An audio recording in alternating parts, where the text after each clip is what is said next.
அனைவருக்கும் வணக்கம். Welcome to Prahlad academy. Today நம்ம என்ன பார்க்க போகிறோம் அப்படின்னு சொல்லிட்டு பார்த்தீங்கன்னா, பாலிட்டியில் அடிப்படை உரிமைகள் அப்படின்ற கான்செப்டை ஃபுல்லாக டெப்த்தாக பார்க்க போகிறோம். ஸோ இந்த அடிப்படை உரிமைகள் அப்படின்றது 2 கிளாஸாக பிரித்து பார்க்க போகிறோம். இப்போது இந்த அடிப்படை உரிமைகள் எதெல்லாம் வருதுன்னு சொல்லிட்டு பார்த்தீங்கன்னா, 10th புக் இருக்குது பார்த்தீங்களா, அந்த 10th புக்கில் டீட்டெயில்டாக இந்த அடிப்படை உரிமைகளை பற்றி கொடுத்துருப்பாங்க. 12th புக்கில் அங்கங்கே கொடுத்துருப்பாங்க. ஸோ மொத்தமாக தொகுத்து இந்த வீடியோவில் நம்ம பார்ப்போம். ஸோ இதில் நம்ம எதெல்லாம் பார்ப்போம்னு சொல்லிட்டு பார்த்தீங்கன்னா, ஸ்கூல் புக்கு, கவர்மெண்ட் மெட்டீரியல், அதன் பிறகு லக்ஷ்மிகாந்தோடைய அந்த எக்ஸாம் ஓரியன்டான points and previous year question paper analysis, இது எல்லாம் சேர்த்து இந்த வீடியோவில் ஒரே தொகுப்பாக பார்ப்போம். ஸோ அடிப்படை உரிமைகள் என்றது இந்திய மக்களுக்கு எவ்வாறு பயன்படுது அப்படின்னு சொல்லிட்டு பார்த்திங்கன்னா, இந்த அடிப்படை உரிமைகளை வச்சு தான் நம்ம இந்தியா எந்த அளவுக்கு ரொம்ப ஸ்ட்ராங்காக இருக்குது, நம்மளுடைய ஆட்சி மக்களாட்சியாக இருக்கா இல்லை முடியாட்சியாக இருக்கா அப்படின்றதெல்லாம் தீர்மானிப்பதற்கான பல்வேறு காரணங்களையும் காரணிகளையும் இது கொண்டு இருக்குது. ஸோ இந்த அடிப்படை உரிமைகள் நம்மளுடைய அரசியலமைப்பில் எந்த பார்ட்டில் இருக்குது அப்படின்னு சொல்லிட்டு பார்த்திங்கன்னா, 3rd பார்ட்டில் நம்மளுடைய அரசியலமைப்பில் இருக்குது.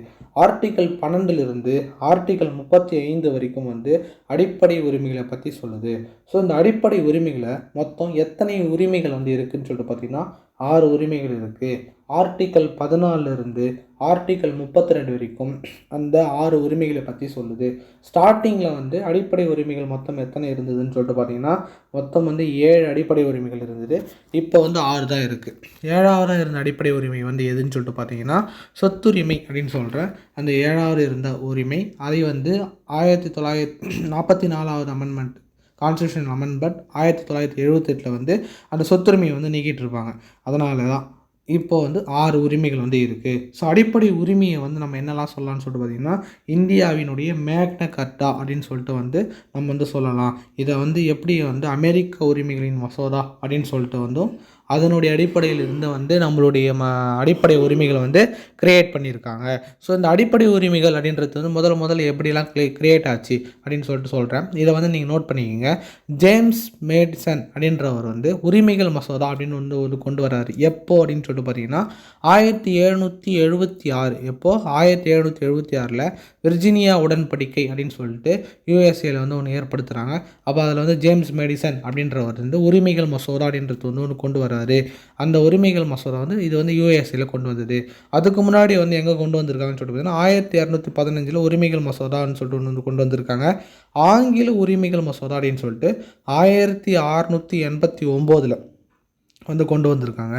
அதன் பிறகு என்ன ஆச்சுன்னு சொல்லிட்டு பார்த்தீங்கன்னா 1776 யூஎஸ் டிக்ளரேஷன் ஆஃப் இண்டிபெண்டன்ஸ் அப்படின்னு சொல்லிட்டு ஒன்று டிக்ளேர் பண்ணுறாங்க. அதன் பிறகு 1789 ஃப்ரெஞ்சு டிக்ளரேஷன் ஆஃப் ரைட்ஸ், அதாவது ஃப்ரெஞ்சு இருக்குது பார்த்தீங்களா, அவங்களுடைய ரைட்ஸ் டிக்ளேர் பண்ணுறாங்க. 1948 தான் இந்த UDHR அப்படின்னு சொல்கிற UN அமைப்பு இருக்குது பார்த்தீங்களா, ஐநா சபை, அது universal declaration of human rights அப்படின்னு சொல்லிட்டு ஒரு அமைப்பு கிரியேட் பண்ணுது. ஸோ இதெல்லாம் அடிப்படை உரிமைகள் ஒவ்வொரு நாடும் அவங்களுடைய நாட்டில் எப்படி கிரியேட் பண்ணியிருக்காங்கன்றது சொல்லியிருக்கேன். அமெரிக்காவுடைய உரிமைகள் மசோதா எப்போ டிசம்பர் 15, 1791 என்ன பண்ணியிருக்குன்னா ஏற்றுக்கொள்ளப்பட்டது. இது மற்ற நாடுகளுடைய அடிப்படை உரிமைகளை எப்படி கிரியேட் ஆச்சுன்றது. ஸோ நம்மளுடைய நாடுன்னு சொல்லிட்டு பார்க்கும்போது பகுதி 3 12 35 வரைக்கும் ஆர்டிக்கல் இருக்குது. உலகிலேயே ரொம்ப அதிகமான அடிப்படை உரிமையை கொண்டுள்ள நாடு எதுன்னு சொல்லிட்டு பார்த்தீங்கன்னா நம்மளுடைய இந்தியாவை சொல்லலாம். ஸோ அப்போ நம்மளுடைய அடிப்படை உரிமைகள் எந்த நாட்டிலேருந்து பின்பற்றப்பட்டது அப்படின்னு சொல்லிட்டு உங்களுக்கு ஒரு டவுட் வரும் பார்த்தீங்களா. ஸோ அது எந்த நாடு அப்படின்னு சொல்லிட்டு பார்த்தீங்கன்னா USA, அமெரிக்காவிலிருந்து நம்மளுடைய அடிப்படை உரிமைகள் பின்பற்றப்பட்டது. இது அடிப்படை உரிமைகளை குறிக்கோள் தீர்மானத்தில் 5ஆம் பிரிவிலிருந்து உருவாக்கியிருக்காங்க. குறிக்கோள் தீர்மானம் முகவரை நேரு அப்போ கிரியேட் பண்ணார் பார்த்தீங்களா, அதில் 5ஆம் பிரிவிலிருந்து உருவாக்கப்பட்டது. அப்போது என்ன ஆச்சுன்னு சொல்லிட்டு பார்த்தீங்கன்னா 1931 சர்தார் பட்டேல் என்ன பண்ணுறாருன்னா கராச்சி காங்கிரஸ் கூட்டம் நடைபெற்றிருக்குங்க. அப்போது பட்டியலிடப்பட்ட உரிமைகளும் அடிப்படை உரிமைகளும் மூலங்களாக அமைந்தது. அவர் ஒரு பிரகடனம் கொடுத்துருக்கார் 1931 கராச்சி அமெண்ட்மெண்ட் அந்த அமர்வில். ஓகேங்களா. அதன் பிறகு டிசம்பர் 10, 1948 வெளியிடப்பட்ட அனைத்துலக மனித, அதான் நம்ம UN வெளியிட்டது பார்த்தீங்களா, அந்த நம்ம பின்பற்றியிருக்கோம். இந்தியாவினுடைய மகாசாசனம், அதாவது மேக்னா கர்ட்டா என்று இந்த அடிப்படை உரிமைகளை நம்ம சொல்கிறோம். இதெல்லாம் அடிப்படை உரிமைகளோட இன்ட்ரோ. ஓகேங்களா. அடிப்படை உரிமைகளுடைய வகைப்பாடுன்னு சொல்லிட்டு போதும். ஸ்டார்டிங்கில் 7 இருந்தது, இப்போ 6 இருக்குது, அதையும் பார்த்துட்டோம். அடுத்தது வந்து ஒவ்வொன்றா நம்ம பார்த்துட்டு போவோம். அந்த 6 உரிமைகள் வந்து என்ன அப்படின்னு சொல்லிட்டு பார்த்தீங்கன்னா, சமத்துவ உரிமை, அதன் பிறகு சுதந்திர உரிமை, சுரண்டலுக்கு எதிரான உரிமை, மத சுதந்திர உரிமை, கல்வி மற்றும் கலாச்சார உரிமை, அரசியல் அமைப்புக்கு தீர்வு காணும் உரிமை. இந்த 6 உரிமைகளும் வந்து இதுதான். அதில் நம்ம ஒவ்வொன்றா வந்து பார்ப்போம். அதுக்கு முன்னாடி வந்து இந்த சிறப்பு அம்சங்கள் அப்படின்னு சொல்லிட்டு பார்க்கும்போது, இந்த அடிப்படை உரிமைகள் வந்து 2ஆக பிரிக்கலாம். அதாவது இந்திய குடிமகனுக்கு மட்டுமே சில அடிப்படை உரிமைகள் இருக்குது. எல்லா நாட்டு குடிமக்களுக்கும் வந்து சில அடிப்படை உரிமைகள் இருக்குது. அது என்னென்னு சொல்லிட்டு பார்ப்போம். சிறப்பு குடியுரிமைன்னு சொல்லிட்டு பார்க்கும்போது குடியுரிமை என்ற அடிப்படை உரிமைகள்னு பார்க்கும்போது இந்திய குடிமகனுக்கு மட்டும் எந்தெந்த ஆர்டிக்கல்லாம் வந்து வரும்னு சொல்லிட்டு பார்த்தீங்கன்னா, ஆர்டிகல் 15, 16, 19, 29, 30 இது எல்லாமே நம்ம இப்போ பார்க்க தான் போகிறோம். ஓகேங்களா? அதன் பிறகு மற்ற நாடுகள் அதுன்னு பார்க்கும்போது 14, 20, 21, 21A, 22, 23, 24, 25, 26, 27, 28 இந்த எல்லா ஆர்டிகளும் வந்து மற்ற நாடுகள், அதாவது நம்மளுடைய நட்பு நாடுகளுக்கு மட்டும்தான் இது பொருந்தும். ஓகேங்களா? எதிரி நாடுகளுக்கு வந்து இது பொருந்தாது. ஏலியனுக்கு வந்து பொருந்தாது. அதை மட்டும் ஞாபகம் வச்சுங்க. ஓகே. அதன் பிறகு இந்த அடிப்படை உரிமைகள் எல்லாமே வந்து உச்சநீதிமன்றத்தால் வந்து நம்மளுக்கு உத்தரவாதம் வந்து கொடுக்கப்படுது. உங்களுக்கு இதனால் எதனா ஒரு ப்ராப்ளம் வந்ததுன்னா கூட நீங்கள் ஸ்ட்ரைட்டாக வந்து நீங்கள் என்ன பண்ணலாம், போயிட்டு உச்சநீதிமன்றத்தை வந்து அணுக முடியும். இதை பாராளுமன்றத்தின் மூலமாக கான்ஸ்டியூஷனல் அமெண்ட்மெண்ட், அதாவது சட்ட திருத்தம் வந்து செய்ய முடியும். பாராளுமன்றத்தின் மூலம் மட்டும்தான் இதை வந்து சட்ட திருத்தம் வந்து செய்ய முடியும். ஓகேங்களா? இதுதான் வந்து அடிப்படை உரிமைகளுடைய சிறப்பு அம்சங்கள். அரசு அப்படின்றது வந்து என்னன்னு சொல்லிட்டு பார்க்கணும். இந்த அரசு, அதாவது அந்த அரசுன்றது வந்து என்ன அப்படின்னு சொல்லிட்டு பார்த்தீங்கன்னா, 1 மினிட். ஆர்டிக்கல் 12 என்ன சொல்லுது அப்படின்னு சொல்லிட்டு பார்த்தீங்கன்னா, ஆர்டிக்கல் 12 பகுதி 3இல் குறிப்பிடப்படும் ஸ்டேட் அப்படின்ற ஒரு வார்த்தையை வந்து சொல்லுவோம். ஸ்டேட்னா என்ன அப்படின்னு சொல்லிட்டு பார்த்தீங்கன்னா, அரசு அப்படின்னு சொல்லிட்டு சொல்லுவோம். ஸோ இதில் அரசுனா என்ன அப்படின்னு சொல்லிட்டு பார்த்தீங்கன்னா, நம்மளுடைய பார்லிமெண்ட், சட்டமன்றம், உள்ளாட்சி அதிகாரம், பஞ்சாயத்து, சட்டப்பூர்வ அமைப்பு, தனியார், அதாவது அரசின் கீழ் செயல்படும் இந்த தனியார் நிறுவனங்கள் அந்த மாதிரி சொல்லலாம். அதாவது இது எல்லாமே ஒன்றிய அரசு, மாநில அரசு, பாராளுமன்றம், சட்டமன்றம், உள்ளாட்சிகள், பொதுத்துறை நிறுவனங்கள் இது எல்லாமே நான் சொல்லிட்டு பார்த்தீங்கன்னா அதுக்குள்ளே வந்துடும். அந்த பொதுத்துறை நிறுவனங்கள் தான், அதாவது இந்த தனியார் சொன்னோம் பார்த்தீங்களா, எல்ஐசி, பிஎஸ்என்எல், என்டிபிசி இது எல்லாமே வந்து எதில் வந்துடும் சொல்லிட்டு பார்த்தீங்கன்னா இந்த ஆர்டிக்கல் 12 வந்துடும். அரசுனா என்ன அப்படின்னு சொல்லிச்சுன்னா அது வந்து ஆர்டிக்கல் 12.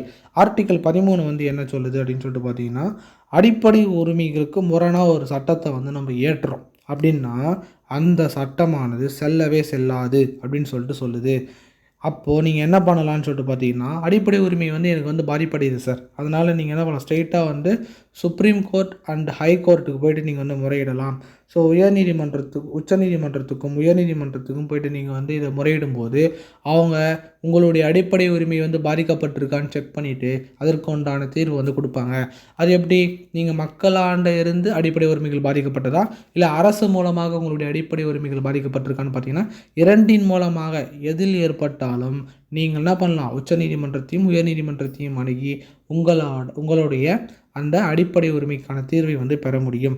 உச்சநீதிமன்றம்னா ஆர்டிகல் 32 அடிப்படையிலும், உயர்நீதிமன்றம்னா ஆர்டிகல் 226 அடிப்படையிலும் வந்து நீங்கள் வந்து அந்த நீதியை வந்து பெற முடியும். ஓகேங்களா? அதாவது சுருக்கமாக சொல்லணும்னா, அரசியலமைப்புக்கு எதிராக வந்து முரணாக ஒரு விஷயத்தை செய்கிறேன்னா அதை கண்டிப்பாக நீ எப்பட்றா பண்ணலான்னு சொல்லிட்டு பாராளுமன்றத்தை வந்து உச்ச நீதிமன்றம் வந்து குறுக்கு கேள்வி கேட்கும். அதாவது ஜுடிஷியல் ரிவ்யூன்னு சொல்லுவாங்க. மறு ஆய்வு செய்து கரெக்டான தீர்ப்பை வந்து வெளியிடும். ஓகேங்களா? இதை வந்து நீதி மறு ஆய்வு அப்படின்னு சொல்லுவாங்க. சட்ட மறுபரிசீலனை அப்படின்னு சொல்லிட்டு சொல்லுவாங்க. அதை பற்றி சொல்லும். ஸோ இது அமெரிக்க ஐக்கிய நாடுகளிலிருந்து இதுவும் வந்து பின்பற்றப்பட்ட ஒரு கோட்பாடு. ஓகேங்களா? ஸோ இதுதான் இந்த ஆர்டிக்கல் 13 வந்து சொல்லுது. அடுத்தது நம்ம பார்க்க போகிறது வந்து என்ன அப்படின்னு சொல்லிட்டு பார்த்திங்கன்னா, இப்போ தான் வந்து நம்மளுடைய அடிப்படை உரிமைக்குள்ளவே வந்து போகிறோம். சமத்துவ உரிமை. இந்த சமத்துவ உரிமை அப்படின்றது வந்து ஆர்டிக்கல் 14 ஆர்டிக்கல் 18 வரைக்கும் சொல்லுது. அதில் ஆர்டிக்கல் 14 சட்டத்தின் முன் அனைவரும் சமம் அப்படின்னு சொல்லுது.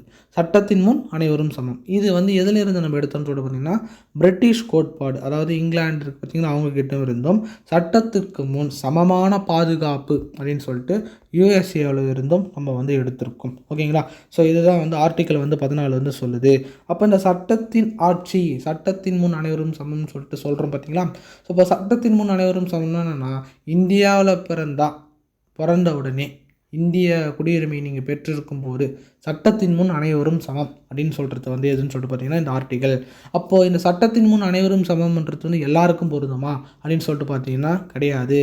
அது வந்து நிபந்தனைகளுக்குரிய சில பதவிகளுக்கு வந்து சட்டத்தின் முன் அனைவரும் சமம் சொல்ல முடியாது. குடியரசுத் தலைவர் இருப்பார், ஆளுநர்லாம் இருப்பார். ஸோ அதை பற்றி நம்ம பின்னாடி வந்து பார்ப்போம். ரெண்டாவது, சட்டத்தின் சமமான பாதுகாப்பு அப்படின்னா என்னன்னு சொல்லிட்டு பார்த்தீங்கன்னா, மக்கள் அனைவரும் வந்து நம்ம சமமாக வந்து பேணிக்கிறோமா, கரெக்டாக வந்து ஈக்குவலாக வந்து நம்ம கொடுக்குறோமா அப்படின்னு சொல்கிறது. எப்படின்னு சொல்லலான்னு சொல்லிட்டு பார்த்தீங்கன்னா, எல்லாரும் வந்து சமமாக பார்த்தீங்கன்னா இன்னும் அந்த நிலை அப்படியே தான் இருக்கும். இப்போ உதாரணத்துக்கு நம்மளுடைய இந்தியாவானது வந்து ஏற்றத்தாழ்வு அமைந்த ஒரு சமூகமாக வந்து இருக்குது. அப்போ எல்லாருமே ஈக்குவலாக மாற்றுவதற்கு சில வழிமுறைகளை வந்து நம்ம என்ன பண்ணணும், எடுக்கணும். அதுக்கான ஹெல்ப்பை வந்து அரசாங்கம் கண்டிப்பாக வந்து கீழ்நிலையில் இருக்கும் மக்களுக்கு வந்து கொடுக்கணும். அப்படி அந்த கீழ்நிலையில் இருக்கிற மக்கள் வந்து மேலே வரணும் பார்த்தீங்களா, அதுக்காக சில சலுகைகள் வந்து கொடுப்பாங்க. அதுதான் சட்டத்தின் முன் அனைவரும் சமமாக இருந்தாலும் அவங்களுக்கு சில பாதுகாப்பான விதிகளை ஏற்படுத்தி அதுக்கப்புறம் சமமாக்கப்பட்டு சட்டத்தின் முன் அனைவரும் சமம் அப்படின்ற ஒரு சொல்லும் நிலைமைக்கு வந்து வந்துட்ட பிறகு இந்த இது வந்து சொல்லுவாங்க. ஓகேங்களா, அதுதான் வந்து நம்மளுடைய சமத்துவ உரிமையை பற்றி சொல்லுது. இதில் ரூல் ஆஃப் லா அப்படின்ற ஒரு கான்செப்ட் இருக்குது, சட்டத்தின் ஆட்சி. அப்போ சட்டத்தின் ஆட்சினா என்னன்னு சொல்லிட்டு பார்த்தீங்கன்னா, சட்டத்தின் ஆட்சி என்னும் கோட்பாடு வந்து ஆர்டிகல் 14 சொல்லுது. அந்த சட்டத்தின் ஆட்சி என்னும் கோட்பாடை வந்து கொடுத்தது வந்து யாருன்னு சொல்லிட்டு பார்த்தீங்கன்னா, ஏவி டைசி அப்படின்றவர் வந்து கொடுத்துருப்பார். இதை நான் இதில் கொடுக்கலன்னு நினைக்கிறேன், நீங்கள் எழுதிக்கிங்க. சட்டத்தின் ஆட்சி எனும் கோட்பாட்டினை வழங்கிய நாடு வந்து இங்கிலாந்து. ஓகேங்களா, நம்ம சட்ட மறுபரிசீலனை கோட்பாடு வந்து எங்கேருந்து பெறுறோம்னு சொல்லிட்டு பார்த்தீங்கன்னா அமெரிக்கா. அதுவே சட்டத்தின் ஆட்சி எனும் கோட்பாட்டை வழங்கிய நாடு வந்து எதுன்னு சொல்லிட்டு பார்த்தீங்கன்னா இங்கிலாந்துன்னு சொல்லலாம். ஓகேங்களா, ஸோ இதெல்லாம். ஸோ இப்போ இந்த ஆர்டிகல் 14 வந்து யாருக்கெல்லாம் விலக்கு கொடுக்குறாங்க அப்படின்னு சொல்லிட்டு நம்ம பார்க்கணும். ஆர்டிகல் 14 எதுக்கெல்லாம் விலக்கு, யாருக்கெல்லாம் வந்து விலக்கு கொடுக்குறாங்க அப்படின்னு சொல்லிட்டு பார்த்தீங்கன்னா, ஆர்டிக்கல் 361 அடிப்படையில் குடியரசுத் தலைவருக்கும் ஆளுநருக்கும் வந்து என்ன பண்ணுறாங்கன்னு சொல்லிட்டு பார்த்தீங்கன்னா நம்மளுக்கு வந்து விலக்கு வந்து கொடுக்குறாங்க. அதன் பிறகு விதி 105 படி இதெல்லாம் வந்து எம்எல்ஏ, அதன் பிறகு எம்பி, இந்த ஒன்றியம், அதன் பிறகு மாநிலம், அதெல்லாம் வருது பார்த்தீங்களா. ஸோ அவங்களுக்குலாம் வந்து இந்த கான்செப்ட் வரும். விதி 105, விதி 194, விதி 31C, அதாவது article 105, article 194, article 31C.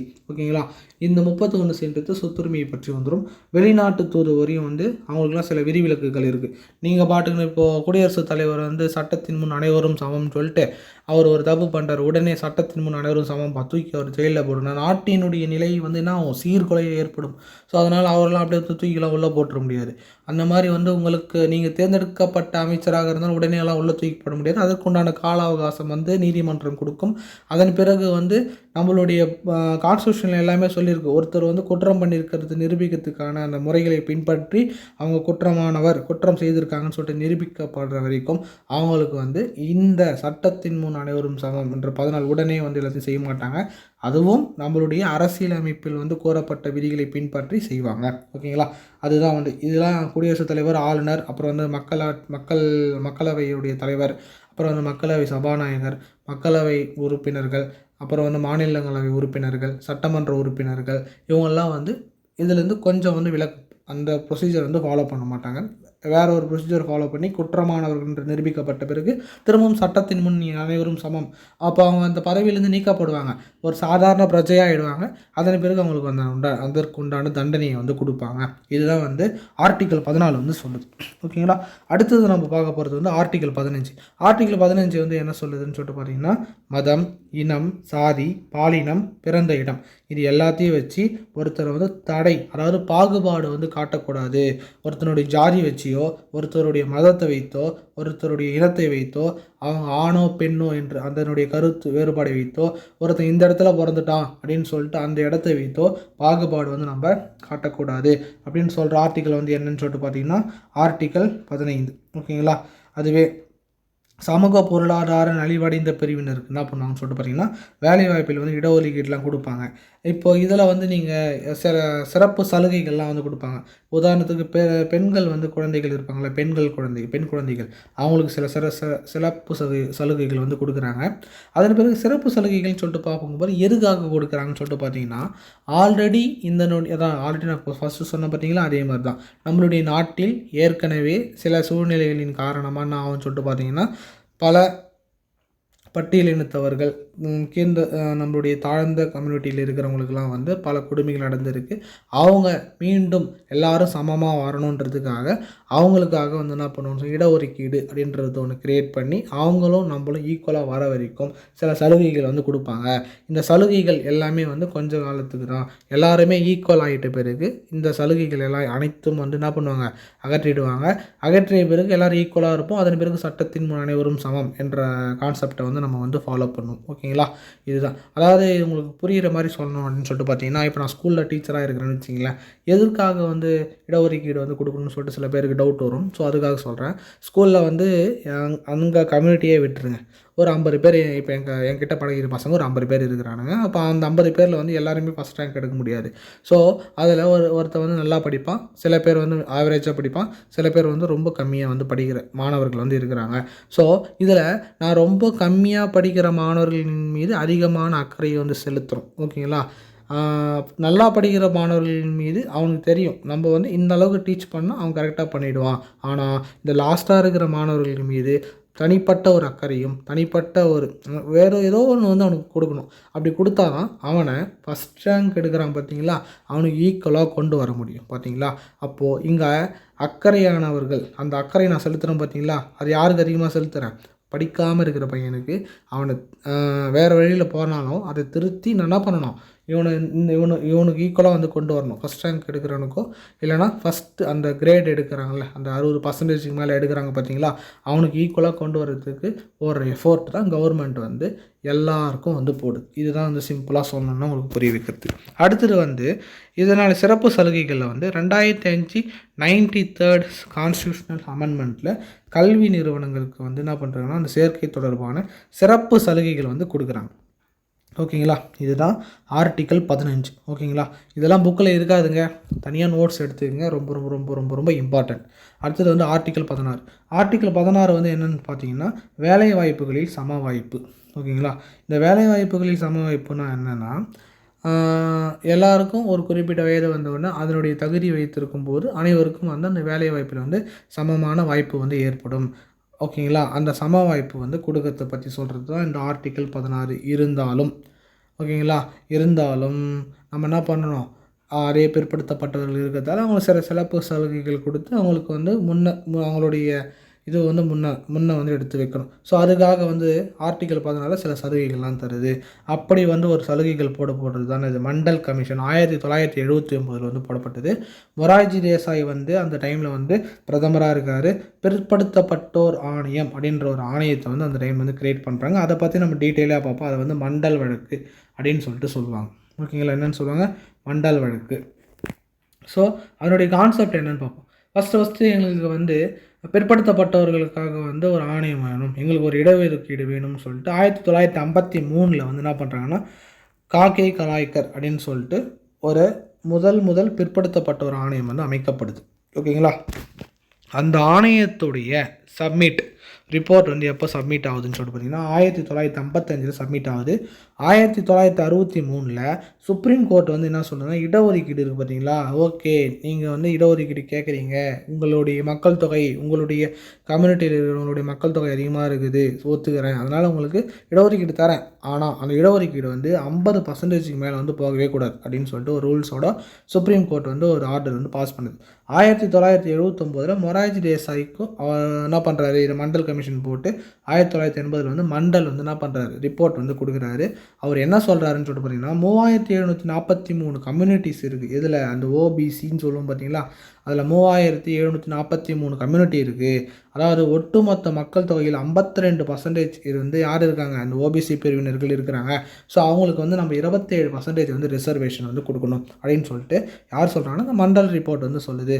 So அது சுப்ரீம் கோர்ட் வந்து ஏற்றுக்குது. ஓகேங்களா? அதனால் ஓபிசிக்கு வந்து 27%, எஸ்சிக்கு வந்து 15%, எஸ்டிக்கு வந்து 7.5%, மொத்தமாக பார்த்தீங்கன்னா 49.5%. அதாவது சுப்ரீம் கோர்ட் சொன்ன அந்த 50% மேலே தாண்டக்கூடாதுன்னு சொன்னாங்களே, ஸோ அந்த 49.5% வந்து அப்படியே வந்துச்சு. ஸோ அதனால் ஓகேன்னு சொல்லிட்டு அப்ரூவ் ஆச்சு. அப்புறம் 1990 விபி சிங்கோட பீரியடில் தான் இந்த ஓபிசி ரிசர்வேஷன் வந்து இம்ப்ளிமெண்ட்டே பண்ணப்பட்டது. மொரார்ஜி தேசாய் தான் இதை கொண்டு வந்ததாக இருந்தாலும் இது எப்போ இம்ப்ளிமெண்ட் பண்ணுறாங்கன்னா 1990 விபி சிங் பீரியடில் வந்து பண்ணுறாங்க. 1991 நரசிம்ம ராவ் வந்து என்ன பண்ணுறாருன்னு சொல்லிட்டு பார்த்தீங்கன்னா, சார் எப்படி சார் அவங்க வந்து ஓபிசியில் இருக்காங்க, ஸோ அதனால் வந்து நீங்கள் என்ன பண்ணுறீங்க, அவங்களுக்கு இடஒதுக்கீடு தரீங்க, நாங்கள் என்னதான் உயர்ந்த ஜாதியில் பிறந்திருந்தாலும் நாங்களும் வந்து கஷ்டப்பட்டு தான் இருக்குன்னு சொல்லிட்டு அந்த உயர் சாதியினர் வந்து என்ன பண்ணுறாங்கன்னா ஒரு கோரிக்கையை வந்து வைக்கிறாங்க. அப்போ தான் வந்து நரசிம்ம ராவ் என்ன பண்ணுறாருன்னு சொல்லிட்டு பார்த்தீங்கன்னா இடபிள்யூஎஸ் அப்படின்னு சொல்லிட்டு ஒரு அமைப்பு கொண்டு வர்றாரு. அதாவது எக்கனாமிக்கல் வீக்கர் செக்ஷன் சொல்லிட்டு அது என்னன்னு சொல்லிட்டு பார்த்தீங்கன்னா, நீங்கள் உயர்ந்த ஜாதியினராக இருந்தாலும் சில கட்டுப்பாடுகளோடு நீங்கள் ரொம்ப ரொம்ப ரொம்ப கம்மியாக சம்பாதிக்கிறீங்க, அதனால் வந்து உங்களுக்கு வந்து 10% வந்து என்ன பண்ணுறேன் இடஒதுக்கீடு தரேன்னு சொல்லிட்டு சொல்கிறாரு. அப்போ என்ன ஆச்சு, அப்போது ஆல்ரெடி 49.5, அதன் பிறகு இந்த 10% பார்த்தீங்கன்னா 59.5. ஸோ அதனால் என்ன ஆச்சுன்னா ஒரு கேஸ் நடக்குது. என்ன கேஸு, 1992 இந்திரா சயானி கேஸ்ன்ட்டு நடக்குது. அப்போ என்ன பண்ணுறாருன்னு சொன்னால் சுப்ரீம் கோர்ட் வந்து ஆக்சுவலாக நான் என்ன சொன்னேன், 50% மேலே வந்து நம்மளோட இடஒதுக்கீடு போகக்கூடாதுன்னு சொன்னேன். ஆனால் நீ என்ன பண்ணிக்கிற, இப்போது 59.5% போயிடுச்சு. அதனால் இந்த 10% இடபிள்யூஎஸ்க்கு கொடுத்த பற்றியா, அதை வந்து நான் கேன்சல் பண்ணுறேன்னு சொல்லிட்டு சுப்ரீம் கோர்ட் வந்து ஆர்டர் கொடுத்துச்சு. அதுக்கப்புறம் என்ன ஆகுதுன்னு சொல்லிட்டு பார்த்தீங்கன்னா 1993 வந்து NCBC, அதாவது national commission for backward classes அப்படின்ற ஒரு அமைப்பு வந்து கிரியேட் பண்ணுறாங்க. அதன் பிறகு என்ன ஆகுதுன்னு சொல்லிட்டு பார்த்தீங்கன்னா 1993 ராம்நந்தன் கமிட்டி அப்படின்னு ஒரு கமிட்டி வந்து இதன் மூலமாக வந்து போடுறாங்க. இதுக்கு என்ன சொல்கிறாங்கன்னு சொல்லிட்டு பார்த்தீங்கன்னா, சார் நீங்கள் ஓபிசிக்கு 27% கொடுக்குறதுலாம் ஓகே, ஆனால் அதே ஓபிசிலையும் நன்கு வளர்ச்சியடைந்த சில பிரிவினர்களும் இருக்கிறாங்களே, ஸோ அவங்களுக்கும் அந்த இடஒதுக்கீடு போகும்போது இது என்ன ஆகும், அது பாரபட்சமாக இல்லையா அப்படின்னு சொல்லிட்டு கேட்குறாங்க. அப்போ உயர் கம்யூனிட்டியில் இருக்கிறவங்களும் இந்த ஓபிசியிலிருந்து நல்ல நிலைமையில் இருக்கிறவங்களும் ஈக்குவலாக தானே இருக்கிறாங்க. பட் அங்கே இருக்கிற ஓபிசியினர் வந்து அந்த இடஒதுக்கீடை பயன்படுத்தும் போது ஏன் உயர் ஜாதியில் இருக்கும்போது வந்து அந்த இடஒதுக்கீடு வந்து பயன்படுத்தக்கூடாது அப்படின்ற மாதிரி ஒரு கேஸ் போகுது. அப்போ ராம்நந்தன் கமிட்டி வந்து என்ன சொல்லுதுன்னு சொல்லிட்டு பார்த்தீங்கன்னா, நீங்கள் கேட்கறது கரெக்டு தான், அதனால தான் ஓபிசியில் இனிமேல் க்ரீமி லேயர் அப்படின்ற ஒரு அமைப்பு வந்து கொடுக்கப்படும். க்ரீமி லேயர் அப்படின்றது வந்து என்னன்னு சொல்லிட்டு பார்த்தீங்கன்னா, அந்த ஓபிசியிலிருந்து நல்ல நிலைமையில் இருக்கிறவங்களுக்கு அந்த இடஒதுக்கீடு கிடையாது. அதே ஓபிசியிலிருந்து நான் க்ரீமி லேயரில் இருக்காங்க பார்த்தீங்களா, ஸோ அவங்களுக்கு வந்து என்ன பண்ணுறேன்னு சொல்லிட்டு பார்த்தீங்கன்னா இந்த 27% ஒரு இடஒதுக்கீடை வந்து பயன்படுத்திக்கலாம்னு சொல்லிட்டு ஒரு ஆர்டர் போடுறாங்க. 1994 இது வந்து ஃபுல் டீட்டெயிலுங்க. ஓகேங்களா. அடுத்தது வந்து நம்ம என்ன பார்க்க போகிறோம்னு சொல்லிட்டு பார்த்தீங்கன்னா, நம்மளுடைய தமிழ்நாடு ரிசர்வேஷன் இருக்குது பார்த்தீங்களா, அது பார்க்கணும். 1994 வந்து தமிழ்நாடு ரிசர்வேஷன் வந்து பிசிக்கு வந்து 30%, எம்பிசிக்கு 20%, எஸ்சிக்கு வந்து 18%, எஸ்டிக்கு 1%. ஸோ டோட்டலாக பார்த்தீங்கன்னா 69% வந்துடும். 50% மேலே தானே இருக்குது, அப்புறம் எப்படி அப்படின்னு சொல்லிட்டு நீங்கள் கேட்கலாம். அதனால தான் என்ன பண்ணாங்கன்னு சொல்லிட்டு பார்த்தீங்கன்னா, ஜெயலலிதா அவங்க பீரியடில் வந்து 76வது கான்ஸ்டியூஷனல் அமெண்ட்மெண்ட் 1995 இந்த இதை வந்து 9th ஷெட்யூல் எடுத்து போய் வச்சுருவாங்க. ஓகேங்களா. அப்போது 9th ஷெட்யூல் எடுத்து போய் வைக்கும்போது இது அரசியலமைப்பில் ஏற்கப்பட்ட ஒரு அமைப்பாக இருக்கும்.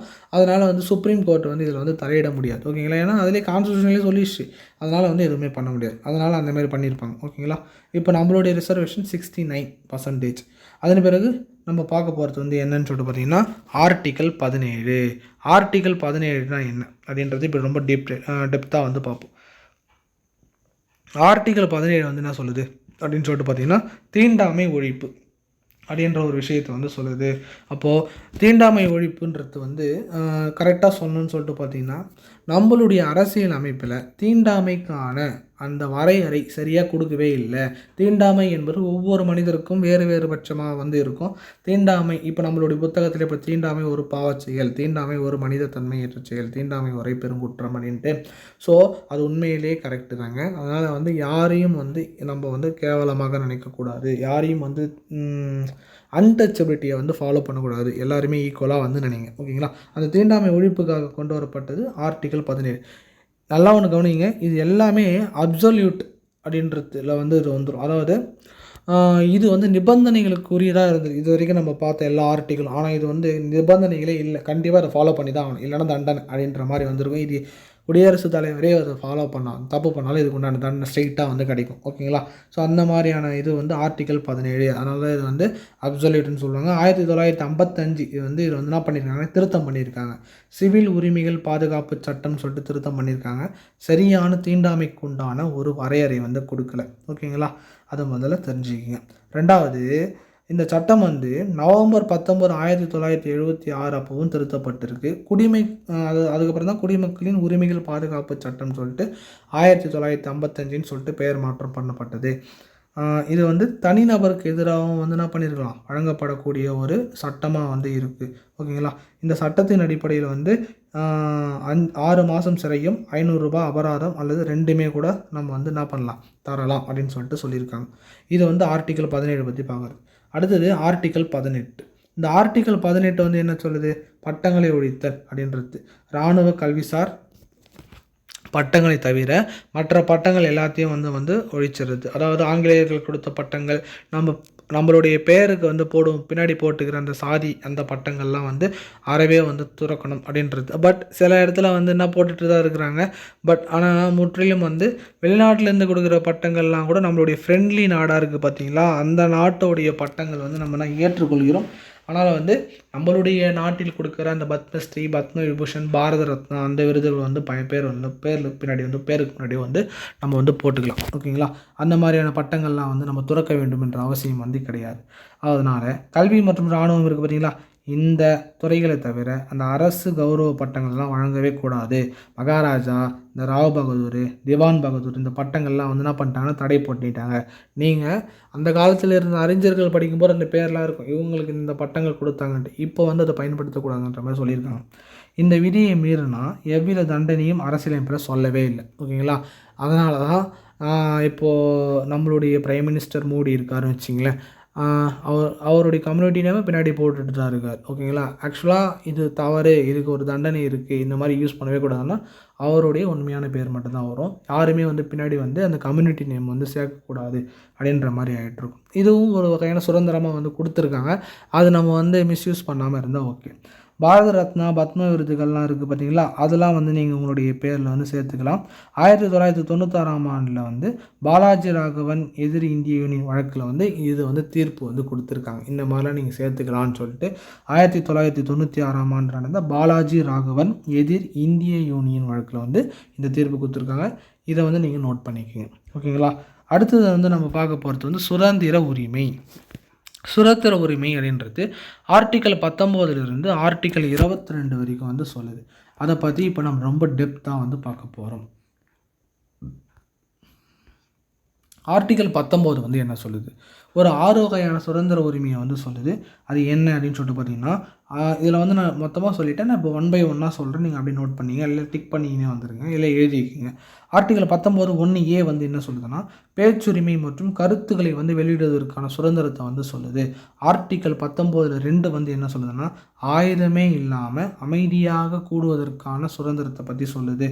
ஆர்டிக்கல் 19(1)C வந்து என்ன சொல்லுதுன்னா, கழகங்களோ சங்கங்களோ இல்லை கூட்டுறவு சங்கங்கள் அமைப்பதற்கான சுதந்திரம், இது எல்லாமே வந்து ஆர்டிக்கல் 19(1)C வந்து சொல்லுது. ஓகேங்களா.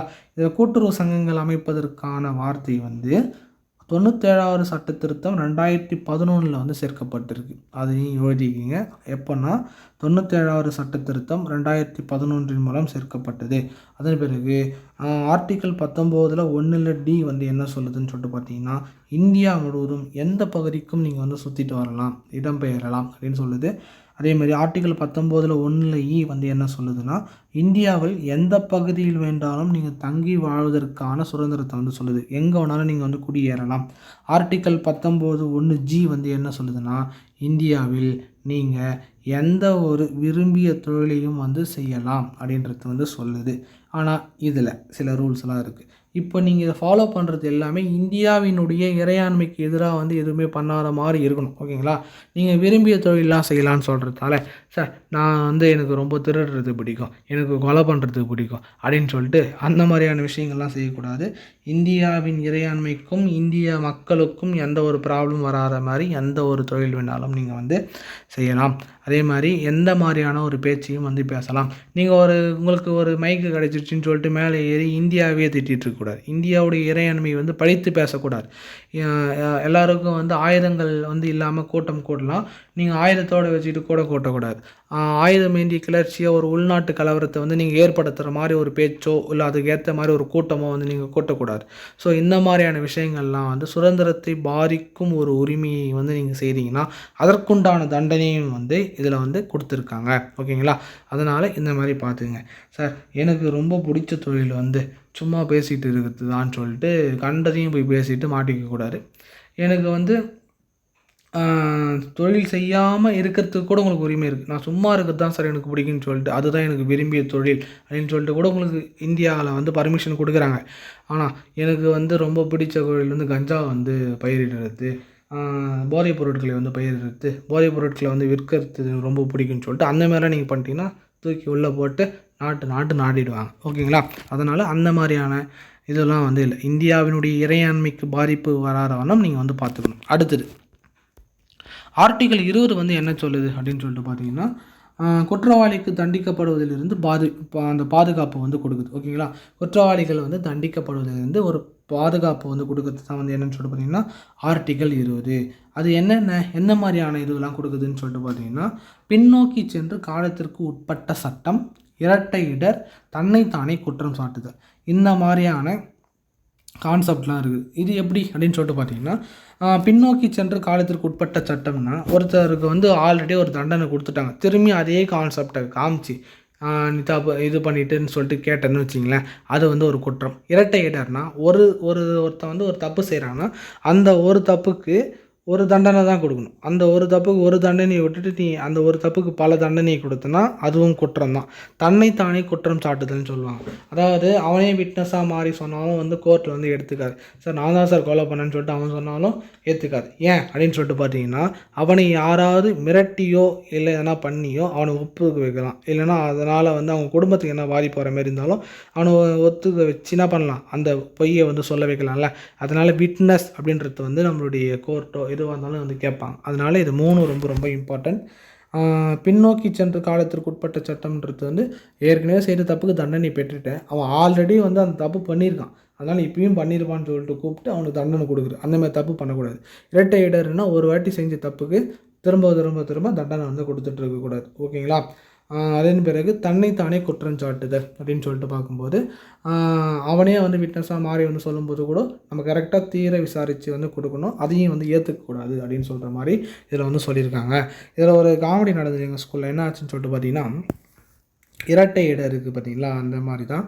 ஸோ இது வந்து புக்கில் இல்லை. பட் நான் ஸ்கூல் பசங்களுக்கு டியூஷன் எடுத்துகிட்டு இருக்கும்போது பசங்களுக்கு நடத்தும்போது ரொம்ப டெப்த்தாக இருந்தேன். அப்போ பேரண்ட்ஸ் மீட்டிங் போடுவோம் பார்த்தீங்களா.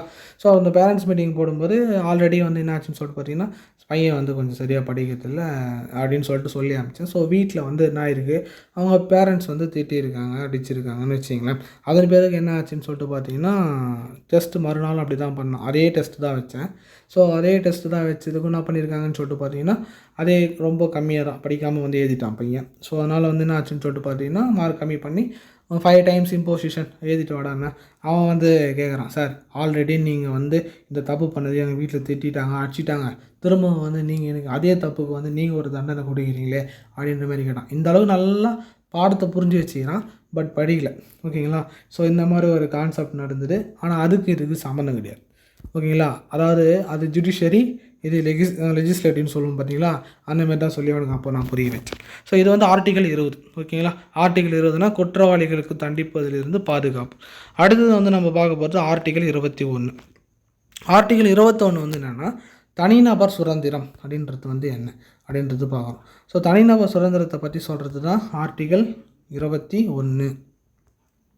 ஓகேங்களா? ஆர்டிகல் 21 தனிநபர் சுதந்திரம். சட்டத்தால் நிறுவப்பட்ட அந்த நடைமுறை தவிர எந்த ஒரு நபரின் உயிரையும் தனிப்பட்ட சுதந்திரத்தையும் வந்து நம்ம என்ன பண்ணக்கூடாது, பறிக்கவே கூடாது அப்படின்னு சொல்கிறது தான் வந்து என்னது, இந்த ஆர்டிகல் 21. இந்த ஆர்டிகல் 21 ரொம்ப ரொம்ப ரொம்ப ரொம்ப முக்கியங்க. இதுலேருந்து ரிப்பீட்டடாக கொஷின்ஸ் மேலே கேட்டுகிட்டே இருக்காங்க. ஸோ இதனுடைய இது வந்து நான் கரெக்டாக சொல்கிறேன். அதாவது வாழும் உரிமை மற்றும் தனி மனித சுதந்திரத்தை பற்றி சொல்கிறது தானே இந்த ஆர்டிகல் 21. அது என்ன சொல்லுதுன்னு சொல்லிட்டு பார்த்தீங்கன்னா, ஒரு சட்டம் இருக்கும். அந்த சட்டத்தால் உருவாக்கப்பட்ட அந்த நடைமுறைகளின்படி இல்லாமல் எந்த ஒரு குடிமகனையும் நம்ம என்ன பண்ணக்கூடாது, அவனோட தனிப்பட்ட சுதந்திரத்தை போய் நம்ம வந்து பாதிக்காத மாரி நம்ம பார்த்துக்கணும். அந்த மாதிரி பண்ணால் அது தப்பு அப்படின்னு சொல்லிட்டு வந்து கான்ஸ்டியூஷன் வந்து சொல்லுது. ஸோ அப்போ தனி மனித சுதந்திரத்துக்கான எடுத்துக்காட்டுகள் அப்படின்னு சொல்லிட்டு பார்த்தீங்கன்னா, சுயமரியாதையோடு அவனை வந்து வாழ்வதற்கான உரிமையை வந்து கொடுக்கணும். 2வது, அவன் வந்து அரசு தகவலை வந்து கேட்டு பெறலாம். ஓகேங்களா, நான் அதெல்லாம் தரமாட்டேன் அப்படின்லாம் சொல்லிட்டு இருக்கக்கூடாது. அதன் பிறகு வாழ்வதற்கான உரிமையை வந்து அவனுக்கு கொடுக்கணும். அந்தரங்க உரிமை, அவனுக்குன்னு சொல்லிட்டு சில ப்ரைவசி இருக்கும். அந்த ப்ரைவசியை போயிட்டு நோண்டி எடுத்துட்டு குழஞ்சிட்டு இருக்கக்கூடாது. அதன் பிறகு சுத்தமான குடிநீர் பெறுவதற்கான உரிமையும் சொல்லலாம். அவன் தூங்குறதுக்கான உரிமையே வந்து என்னது, வாழ்வதற்கான உரிமை தான். அவன் தூக்கத்துக்கு எடுக்கக்கூடக்கூடாது. ஓகேங்களா, ஸோ அந்தளவுக்கான உரிமைகள் வந்து தனி மனிதர் சுதந்திரத்துக்கு வந்து நம்ம எடுத்துக்காட்டாக சொல்லலாம். இன்னும் எக்கச்சக்கமாக இருக்குது. தனி உரிமை இருக்கணும், வெளிநாடுக்கு போயிட்டு வர்றது, அவனுக்கு தங்கறதுக்கு கரெக்டான ஸ்பெசிலிட்டி, அவனுக்கு அந்த இயற்கை அமைவுகள் ஒழுங்காக அமைச்சு தர்றது, தனிமைப்படுத்தப்பட்ட சிறையாக இருந்தாலும் அவனுக்கு வந்து கரெக்டாக எல்லா போதிய வசதிகளும் இருக்குதான்னு சொல்லிட்டு பார்த்து தரது, சமூக நீதியும் பொருளாதார நீதியும் அவனுக்கு வந்து கிடைக்கிற மாதிரி பார்த்துக்கிறதுக்கு, கைவிலங்குகளுக்கு எதிரான உரிமை. அதாவது இப்போது ஒருத்தர் வந்து தவறு பண்ணிட்டாரு, ஸோ அரெஸ்ட் பண்ணி இட்டுட்டு போகிறான்னு வச்சிங்களேன். அப்படி அரெஸ்ட் பண்ணி இட்டுட்டு போகும்போது கையில் வந்து விலங்கு போடுறாங்கன்னா, சார் எனக்கு இந்த மாதிரி கையில் விலங்கு போடுறதுலாம் பிடிக்கல, எனக்கு கொஞ்சம் அன்னிசியாக இருக்குது, ஸோ அதனால் எனக்கு இந்த கைவிலங்கு கேளுங்க அப்படின்னு சொல்லிட்டு கேட்டாலும் கண்டிப்பாக அது அந்த கைவிலங்கு வந்து அந்த போலீஸ்கார் வந்து கேட்டு தான் ஆகணும். ஏன்னா அது வந்து ஆர்டிக்கல் 21 படி அவர் என்ன பண்ணணும், அவருக்கான உரிமையை வந்து அவர் கொடுக்கணும். ஓகேங்களா, ஓடலாம் மாட்டார். ஓகேங்களா, நீங்கள் தான் 10 போலீஸ்கார் இருக்கும்போது அந்த ப்ராப்ளம் வந்து வராது. அடுத்தது வந்து காவலில் வைக்கப்பட்ட பிறகு அந்த மரணத்துக்கு எதிராக வந்து அவர் கேட்டிருந்தாலும் நீங்கள் என்ன பண்ணலாம், அதுக்கு வந்து உரிமையை கொடுக்கணும். தாமதமான நிறைவேற்றுவதற்காக எதனா ஒரு விஷயம் வந்து நடக்குது, அது தாமதமாக வந்து நம்ம பண்ணி கொடுத்தாலும் அது அவருடைய சுதந்திரத்தை வந்து பாதிக்குது. கரெக்டாக அந்த டைமில் பண்ணி கொடுக்கலனாலும் அது வந்து ஆர்டிகல் 21 படி தப்பு தான். மருத்துவ உதவி, பொது இடத்துல வந்து தூக்கு போடுறது, இதெல்லாம் வந்து ரொம்ப ரொம்ப தவறு அப்படின்னு சொல்லுது. கலாச்சாரத்திலையும் இல்லை பாரம்பரியத்தையும் வந்து பாதுகாக்கிறது வந்து எதில் வந்துடும் சொல்லிட்டு பார்த்தீங்கன்னா, ஆர்டிகல் 21 படி ஒரு தனிப்பட்ட சுதந்திரத்தில் வந்து அவனுடைய கலாச்சாரத்தையோ இல்லை அதனுடைய பாரம்பரியத்தை வந்து பாதுகாக்கணும். சுத்தமான குடிநீர் வந்து எனக்கு கிடைக்கணும், சுத்தமான காற்று வந்து எனக்கு கிடைக்கணும், முழுமையான வளர்ச்சிக்கு வந்து ஒவ்வொரு குழந்தைகளுடைய உரிமை வந்து பாதிக்கப்படாத வண்ணம் வந்து இருக்கணும், சுகாதாரம் மற்றும் மருத்துவம், கல்விக்கான உரிமை, இது எல்லாமே எதில் வந்துடும் சொல்லிட்டு பார்த்தீங்கன்னா ஆர்டிகல் 21 வந்து வந்துடும். இப்போ நான் சொன்ன பார்த்தீங்களா, அப்படியே கொஞ்சம் கொஞ்சமாக பாஸ் பண்ணி அதை வந்து அப்படியே எழுதி வச்சுக்கிங்க. இதெல்லாம் வந்து ப்ரீவியஸ் இயர் கொஸ்டின் பேப்பரில் வந்து கேட்டுருது. ஓகேங்களா, அப்போது அடுத்து வந்து நம்ம பார்க்க போகிறது வந்து ஆர்டிகல் 21 அடிப்படையில் என்னென்ன கேஸ்லாம் நடந்திருக்குன்னு சொல்லிட்டு பார்த்திங்கன்னா, கோபாலன் வழக்கு 1950 நடந்தது, மேனகா வழக்கு 1978 வந்து நடந்தது. அதை பற்றி நான் வந்து கொஞ்சம் டீட்டெயிலாக உங்களுக்கு சொல்லணும். ஸோ அது இல்லாமல் வேறு என்னென்ன கேஸ்லாம் நடக்குது அப்படின்னு சொல்லிட்டு பார்த்திங்கன்னா, இப்போது ஏகே கோபாலன் வழக்கு 1950, மேனகா காந்தி வழக்கு வந்து 1978. அது இல்லாமல் பிரான்சிஸ் எல்லின் முல்லின் வெர்சஸ் தில்லி யூனியன் பிரதேசம், இது எழுதிக்கிங்க, திரும்பவும் சொல்கிறேன், பிரான்சிஸ் எல்லின் முல்லின் தில்லி யூனியன் பிரதேசம் 1981 வந்து இந்த வழக்கு நடந்திருக்கும். இதுவும் ஆர்டிகல் 21 சம்மந்தப்பட்டது தான். ஒல்கா டெலிஸ் வெர்சஸ் பம்பாய் 1985, இதுவும் அடிப்படை உரிமை சம்மந்தப்பட்ட ஆர்டிகல் 21 சம்மந்தப்பட்டது தான். உன்னிகிருஷ்ணன் வெர்சஸ் அருணாச்சல பிரதேசம். ஓகேங்களா, ஸோ ஆந்திர பிரதேசம் நினைக்கிறேன். உன்னிகிருஷ்ணன் வெர்சஸ் ஆந்திர பிரதேசம் கேஸு, இதுவும் 1993 வந்து நடைபெற்ற ஒரு வழக்கு. இது வந்து ஆர்டிகல் 21 சம்மந்தப்பட்ட வழக்குகள். ஸோ இதெல்லாம் வந்து எந்த வழக்கு வந்து ஆர்டிகல் 21 சம்மந்தப்பட்டது இல்லை எந்த வழக்கு சம்மந்தப்படலை அப்படின்னு சொல்லிட்டு கேட்டான்னா நீங்கள் வந்து இது கரெக்டாக எழுதி வச்சுக்கிங்க. ஓகேங்களா, அது மட்டும் இல்லாமல் உங்களுடைய அசைன்மெண்ட்டை வந்து என்னென்னு சொல்லிட்டு பார்த்தீங்கன்னா, என்ன அசைன்மெண்ட்லாம் கொடுக்குறீங்க கேட்காதீங்க, ட்ரை பண்ணுங்கள். இந்த வழக்குகளுடைய டீட்டெயில்ஸ் வந்து நீங்கள் என்ன பண்ணணும், ஒரு அசைன்மெண்ட் மாதிரி எழுதுங்க, இல்லைனா கமெண்ட் பண்ணுங்கள். ஓகேங்களா, அடுத்தது வந்து நம்ம பார்க்க போகிறது வந்து என்னென்னு சொல்லிட்டு பார்த்தீங்கன்னா, ஆர்டிகல் 21A. ஆர்டிகல் 21A வந்து என்ன சொல்லுதுன்னா, கல்வி உரிமையை பற்றி சொல்லுது. கல்வி உரிமைனா என்னென்னா, இது வந்து 21Aன்னு ஒரு முறை தெரிஞ்சு போச்சு, one of the constitutional amendment அப்படின்ட்டு. ஓகேங்களா, இது வந்து ஒரு இலவச கட்டாய கல்வியை பற்றி சொல்லுது. 6ஆம் வகுப்பு முதல் 6 முதல் 14 வயது வரை குழந்தைகளை வந்து இலவசமாக வந்து நம்ம வந்து படிக்க வைக்கணுன்றதை பற்றி சொல்கிறது. பெற்றோர்களுக்கு வந்து இதை வந்து சொல்கிறது தான். ஓகேங்களா, 86வது கான்ஸ்டியூஷன் அமெண்ட்மெண்ட் 2002 வந்து இதை வந்து பண்ணியிருக்காங்க. இது முன்னாடி வந்து எதில் இருந்ததுன்னு சொல்லிட்டு பார்த்தீங்கன்னா, பகுதி 4 ஆர்டிகல் 45 வந்து இருந்தது. ஓகேங்களா, 6 வயதுக்குட்பட்டவங்களுக்கு வந்து இலவச கட்டாய கல்வியை வந்து கொடுக்கணும் அப்படின்னு சொல்கிறத பற்றி இருக்குது. ஓகேங்களா, அடுத்தது நம்ம பார்க்க போகிறது ஆர்டிகல் 22. ஆர்டிகல் 22 வந்து என்ன சொல்லுது அப்படின்னு சொல்லிட்டு பார்த்தீங்கன்னா, கைது மற்றும் தடுப்பு காவலுக்கான எதிரான பாதுகாப்பு. இது கைது மற்றும் தடுப்பு காவலுக்கான எதிரான பாதுகாப்பு, இதை பற்றி சொல்கிறது தான் இது ஆர்டிகல் 22. இது என்ன சொல்லுதுன்னா, எந்த ஒரு குடிமகனையும் நீ கைது செய்யலாம். அப்படி கைது செய்தாலும் அதற்கான சரியான காரணத்தை வந்து நீ சொல்லணும். ஓகேங்களா? ஸோ அவனுக்கு உண்டான அந்த தடுப்பு காவலுக்கான ஒரு பாதுகாப்பை வந்து நீங்கள் வந்து கொடுக்கணும் அப்படின்னு சொல்கிற ஆர்டிக்கல் தான் வந்து என்னென்னு சொல்லிட்டு பார்த்தீங்கன்னா ஆர்டிக்கல் 22. இதில் வந்து 2 டைப் இருக்குங்க. ஒன்று வந்து என்னென்னா தண்டனை காவல், இன்னொன்று வந்து தடுப்பு காவல். தண்டனை காவல்னால் என்ன, தடுப்பு காவல்னால் என்னென்னா, தண்டனை காவல் இருக்காங்க பார்த்தீங்களா, இது வந்து என்னன்னு சொல்லிட்டு பார்த்தீங்கன்னா, இப்போ ஒருத்தர் வந்து தவறு பண்ணிட்டார், அக்யூஸ்டாக இருக்காருன்னு வச்சிங்களேன். அவர்கிட்ட போலீஸ் ஸ்டேஷன்லேருந்து ஒரு சார் போயிட்டு போலீஸ்கார் போய் கேட்குறாரு, சார் இந்த மாதிரி உங்களை நான் அரெஸ்ட் பண்ணுறேன்னு கேட்குறாருன்னா, நான் என்ன தப்பு பண்ணேன்னு சொல்லிட்டு அவர் கேட்டார்னா அதுக்கு போலீஸ்கார் பதில் சொல்லணும். ஓகேங்களா? அதுக்குண்டானதை நான் என்ன தப்பு பண்ணேன் அப்படின்னு கேட்டால் போலீஸ்கார் பதில் சொல்லணும், டீட்டெயிலாக சொல்லணும். சரி, நான் வந்து எங்களுடைய வக்கீலை வந்து நான் வந்து அழைச்சிக்கலாமா, நான் ஃபோன் பண்ணிக்கிறேன்னு சொல்லிட்டு அனுமதி கேட்டால் கண்டிப்பாக அதுக்கு வந்து அனுமதி வந்து கொடுக்கணும்.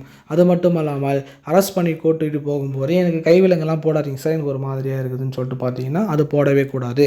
அதன் பிறகு என்ன நடக்குதுன்னு சொல்லிட்டு பார்த்தீங்கன்னா, கண்டிப்பாக அவரை வந்து 24 மணி நேரத்துக்குள்ளே ஒரு நீதிமன்றத்தில் போயிட்டு ஆஜர்படுத்தணும். இதுதான் வந்து தண்டனை காவலில் இருக்கிற ப்ரொசீஜர்ஸ். ஓகேங்களா? அந்த இந்த 4 ப்ரொசீஜர்ஸை பார்த்துங்க. ஆனால் தடுப்பு காவலில் இது எதுவுமே வந்து கேட்க முடியாது. தடுப்பு காவல்னால் என்ன அப்படின்னு சொல்லிட்டு பார்த்தீங்கன்னா, தவறு நடப்பதற்கு முன்னாடியே அந்த சந்தேகப்படுற அந்த விக்டிமை என்ன பண்ணுவாங்கன்னா அரெஸ்ட் பண்ணிவிடுவாங்க. அப்படி அரெஸ்ட் பண்ணிவிட்டு என்ன பண்ணுவாங்கன்னு சொல்லிட்டு பார்த்தீங்கன்னா, ஒரு 3 மாத காலம் இருந்தால் அவங்கள வந்து சிறையில் வந்து வச்சுட்ருக்க முடியும், இல்லைன்னா அந்த தடுப்பு காவலில் வந்து வச்சுட்ருக்க முடியும். ஓகேங்களா? அவங்க சார் நீங்கள் வந்து நான் வந்து போலீஸ் ஸ்டேஷனில் நீங்கள் போயிட்டு இந்தமாதிரி தடுப்பு காவலில் வந்து அரெஸ்ட் பண்ணிட்டாங்கன்னா நான் வந்து வக்கீலுக்கு வந்து ஃபோன் பண்ணால் முடியாது சார், நீங்கள் வந்து அதெல்லாம் முடியாது. அதன் பிறகு வந்து நீங்கள் உங்களை இட்டுன்னு போயிட்டு ஜட்ஜுக்குள்ள இட்டுன்னு போய் நிற்க வைக்கணுன்ற அவசியமும் கிடையாது. ஏன் அப்படின்னு சொல்லிட்டு பார்த்தீங்கன்னா, நீங்கள் ஒரு குற்றத்தை வந்து செய்யலை, ஆக்சுவலாக நீங்கள் நிரபராதி தான், ஆனால் நீங்கள் இந்த தவறு செய்ய போகிறீன்ட்டு எங்களுக்கு தெரிஞ்சுது, அந்த தவறுகளை செய்வதற்கு முன்பே உங்களை தடுத்து நிறுத்துவதற்காக உங்களை அரெஸ்ட் பண்ணுறோம் அப்படின்னு சொல்லிட்டு இந்த தடுப்பு காவல் வந்து என்ன பண்ணுவாங்கன்னா யூஸ் பண்ணுவாங்க. இதுதான் வந்து தடுப்பு காவல்ன்றது. இந்த தடுப்பு காவல் சட்டங்கள் நிறைய இருக்குது, அது என்ன மாதிரிலாம் இருந்ததுன்னு சொல்கிறது பார்ப்போம். ஸோ தடுப்பு காவல் சட்டம் 1950 ப்ரிவென்ஷன் டிடெக்ஷன் ஆக்ட் அப்படின்னு சொல்லுவாங்க. இது அப்புறம் 1969 வந்து கேன்சல் பண்ணிட்டாங்க. இதோடைய அப்ரிவேஷன்ஸ் என்னென்ன வருஷத்தில் கொண்டு வந்தாங்கன்றது மட்டும் பார்த்துங்க. எக்ஸாமில் வந்து கூற்று காரணத்தில் கேட்கறதுக்கு வாய்ப்பு இருக்குது. அப்படி இல்லைனா இந்த ஆக்ட் வந்து எந்த வருடம் வந்து கொண்டு வரப்பட்டது, இல்லை எந்த வருடம் நீக்கப்பட்டது அப்படின்னு கேட்கறதுக்கு வாய்ப்பு இருக்குது. ஸோ மிசான்றது வந்து maintenance of internal security act 1971 வந்து கொண்டு வந்திருக்காங்க. இதில் 1977 1,75,000 பேர் வந்து இந்த மிசா ஆக்ட் மூலமாக வந்து என்ன பண்ணியிருக்காங்கன்னு சொல்லிட்டு பார்த்திங்கன்னா கைது பண்ணியிருக்காங்க. இவ்வளோ பேர் இருக்காங்கன்னு சொல்லிட்டு அதுக்கப்புறம் 1978 வந்து என்ன பண்ணிட்டாங்கன்னா நீக்கிட்டாங்க. அப்புறம் வந்து காஃபி போசா இல்லை கொஃபோசா அப்படின்னு சொல்லுவாங்க. ஸோ இந்த கொஃபோசா ஆக்ட் அப்படின்றது 1974 வந்து கொண்டு வந்தாங்க. ஓகேங்களா? இது வந்து COFEPOSA conversion of foreign exchange and prevention of smuggling activities act. அதாவது இது வந்து யாருக்கு வந்து யூஸ் பண்ணுவாங்கன்னா, ஸ்மக்லிங்கில் வந்து ஆல்ரெடி வந்து சந்தேகப்படுற மாதிரி நபர் இருப்பாங்க பார்த்தீங்களா, அவங்கள முன்கூட்டியே வந்து கைது பண்ணிவிடுவாங்க. இந்த மாதிரி எதனா தகவல் இருந்ததுன்னா முன்கூட்டியே கைது பண்ணி வாரண்ட்லேயே வந்து வச்சுருவாங்க. அடுத்தது நாசா அப்படின்றது 1980 வந்து கொண்டு வந்திருக்காங்க. நேஷ்னல் செக்யூரிட்டி ஆக்ட் அப்படின்னு சொல்லிட்டு இதை வந்து சொல்லுவோம். ஓகேங்களா? இப்போ உங்களுக்கு உண்டான கொஷின் வந்து என்னன்னு சொல்லிட்டு பார்த்தீங்கன்னா, தடாக்கு உண்டான அப்ரிவேஷன், பொட்டாக்கு உண்டான அப்ரிவேஷன். ஓகேங்களா?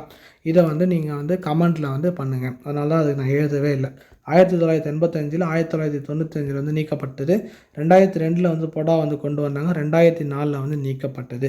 ஸோ அது மட்டும் இல்லாமல் இந்த ஆக்ட்லாம் யார் யாருக்கு எது இருக்குது, என்னென்ன ரூல்ஸ் அண்ட் ரெகுலேஷன்ஸ்ன்றது ஃப்ரீயாக இருந்தால் தெரிஞ்சுக்கிங்க. குரூப் 1க்கு இன்னும் கொஞ்சம் யூஸ்ஃபுல்லாக இருக்கும். ஓகேங்களா?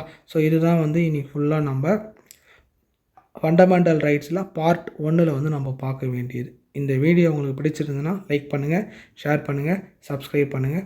Thank you all. மறக்காமல் ஷெடியூல் 1க்கு நல்லா ப்ரிப்பேர் பண்ணுங்கள், டெஸ்ட்டு நல்லா படிங்க, ரொம்ப அனலிட்டிக்கலாக இருக்கும். ஓகேங்களா? தேங்க்யூ.